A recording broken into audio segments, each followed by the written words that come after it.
Disclaimer. This podcast will mostly deal with the relationship between men. If you as a listener is comfortable with this subject matter, please sit back and enjoy the program. Welcome, listeners, to a night of wonder. This is the Two-Timer series, Collective, a collection of different genres created by D.B. Watson, writer of the Two-Timer series. In this program, you will hear a different tale once a week read by me, A.J. Carter. If you enjoy any of these stories, please show your support by ringing that bell, giving a thumbs up, and a follow. Thank you. Part 1. Patrick watched from the trees as his prey ran for his life. He was journeying to a populated city, stopping in small villages for a bite and to hide from the rising sun.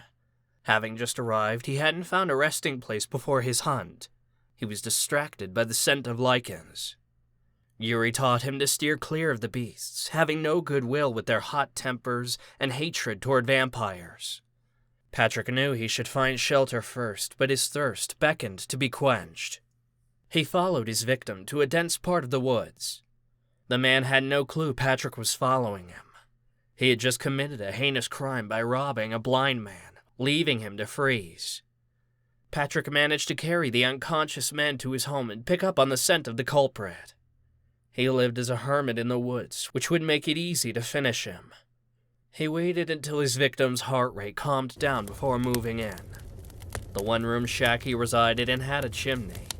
Yuri had told him fire is a threat to vampires, but it didn't mean they couldn't be near them. He considered going through the chimney, which should put his prey into a state of shock from seeing him, paralyzing him instead of trying to escape. Patrick moved quickly toward the cabin when he noticed handmade symbols hanging from trees. On closer inspection, he saw they were crude talismans to ward off Lycans. Patrick questioned their effectiveness. "What's a little parasite like you doing here all alone?"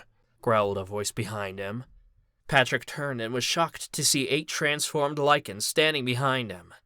"Maybe he's a scout," said another grainy voice. Patrick turned again and saw that the pack he'd scented earlier had surrounded him. "I'm not here for trouble. I only came to feed and leave," Patrick responded nervously. "He sounds scared," said the first. "which means he's alone." "He's a scrawny one," said the second. "Let's just play with him until he snaps," called one in the back, causing them all to laugh. But one Lycan couldn't take his eyes off Patrick.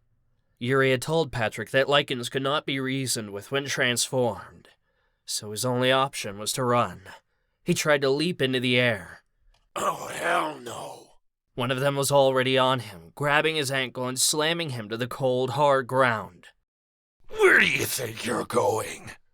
Another round of laughter erupted as Patrick rolled from his attacker and tried to run into the woods, only for a second Lycan to ram into him, sending him to the forest floor. Fear overtook Patrick, who tried to stand only for a huge paw to step onto his chest and hold him in place. The pain of his bones crushing sent Patrick into a frenzy. He used his nails to scratch the hairy skin from the beast's ankle, causing it to cry out, jerking his paw from his chest. Patrick darted away, but the others kept up with him, blocking his escape. At the tree line, he could see the morning dawn coming. If he didn't find shelter soon, he was as good as dead. "Please!" he pleaded. "The sun!" This caused more laughter. "Good," said the first. "We can keep warm from your smoldering body." Patrick wanted Yuri. "Please help me!" he cried out, knowing Yuri couldn't hear him. Or perhaps he chose not to. "Is he begging for help?" asked another. "Let us have you, and we'll give you a quick death." The laughter was deafening. Patrick saw no other choice. He knew how to teleport short distances. The cabin was his only escape. He vanished before their eyes into the cabin. For a moment, all was quiet. Then came a scream of a charging man coming at him. All Patrick's pent-up anger came forth while he watched the man race toward him holding a sickle. Patrick slammed his hand through the man's chest, holding his still beating heart in his fist. The body went limp as the sickle dropped to the floor and his body relaxed across Patrick's arm. Patrick pushed him off and brought the heart to his mouth and sucked it dry of blood.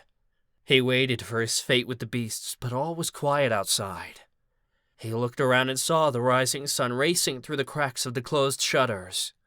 Patrick backed into the darkest corner of the room and stooped down. He cried tears of blood that stained his cheeks while more came. He drew his knees to his chest and covered his head, fearing the light would reach him and set his body ablaze. 4 Lycans, all except one, pack-paced the cabin, anxious to charge the door and destroy the vampire. The loner, Adam, sat patiently, watching the door and the windows for any movement. The sun is coming up, said Thorn, a silver Lycan, salivating. The patient Lycan's ear twitched as he dug his claws into the earth.